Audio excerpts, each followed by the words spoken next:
Before you make the investment in a dust collection system, there are a few things you need to know. Let's walk you through it.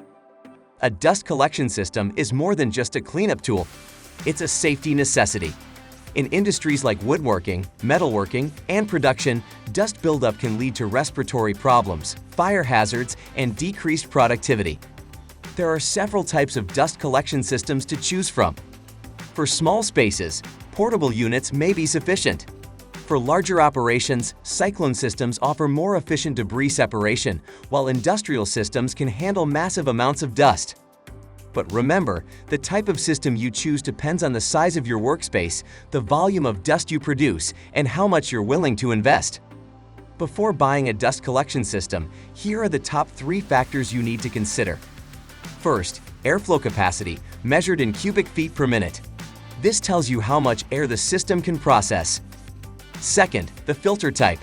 You want a system with high-efficiency filters, like a HEPA filter, to trap fine particles. Finally, consider maintenance. How often will you need to empty or clean the system, and are replacement parts readily available? Safety is a key reason for investing in a dust collection system. Accumulated dust can become combustible, leading to fires or even explosions. OSHA and NFPA both have safety standards for dust control in industrial settings, so be sure your system complies. Here are a few precautions to keep in mind when using a dust collection system. Number 1. Ventilation. Ensure your system is properly ventilated to prevent backflow or dust accumulation in the wrong places. Number 2. Filter cleaning. Always clean or replace filters regularly. A clogged filter reduces airflow, increasing the chance of dust buildup and fire risk. Number 3. Proper grounding.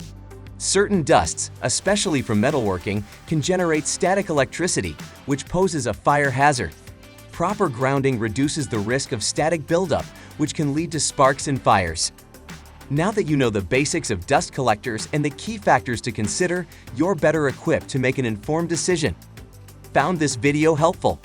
Hit that like button, subscribe for more industrial tips, and leave your questions in the comments.